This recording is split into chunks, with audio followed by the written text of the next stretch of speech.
Asthma flare-ups and hospitalizations tend to spike around this time, leaving over 22 million American adults living with asthma at risk. So joining us today is Kenneth Mendez, CEO and President of the Asthma and Allergy Foundation, and Dr. Purvi Parikh, allergist and immunologist at the Allergy and Asthma Associates of Murray Hill.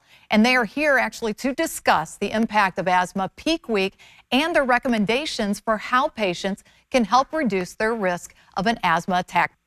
So what exactly is asthma, and what are some of the common symptoms?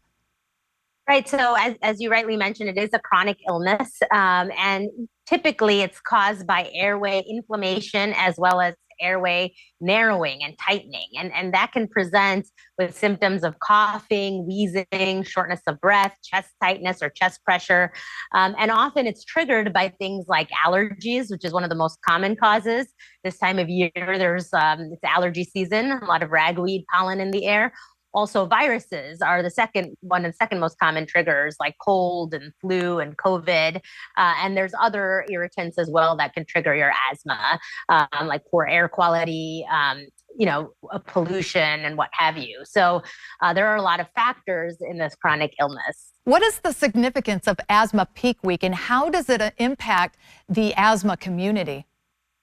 Yeah, so very specifically, Asthma Peak Week is the third week in September, and the things that Dr. Parikh just mentioned drive people to the emergency room. So we see a spike in emergency room visits and hospitalizations from asthma attacks because of the respiratory infections and because of allergy season. And what a lot of people don't understand is that close to 10 people die each day from asthma. So it's really important to make sure that your symptoms are well controlled and that you're working with your doctor and understanding what your triggers are. What are some of the treatment methods available for asthma patients to help them manage their symptoms and prevent a possible additional attack? Right, that's a great question. And just echoing, what Kenny said, there's 13.8 million asthma attacks this time of year and 1.8 million ER visits. And so it's important to make sure that asthma is well controlled so you don't end up as one of those statistics.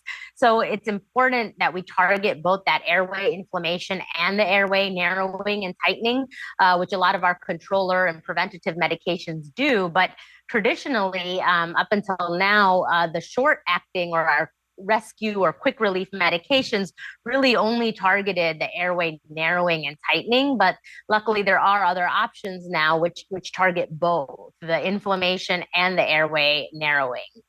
And where can we go to learn more information about prevention methods available to patients ahead of the peak week? Right. So, there's a website called ageofmodernrescue.com, which has great resources and tips and information for patients. And then Kenny also has great resources from his nonprofit foundation. Yeah, my nonprofit is the Asthma and Allergy Foundation of America. And you can visit our website, aafa.org, to learn about triggers and other things that you can do to help with your asthma. Thank you to both of you for being here with us today. We appreciate it. Thank you. Thank you.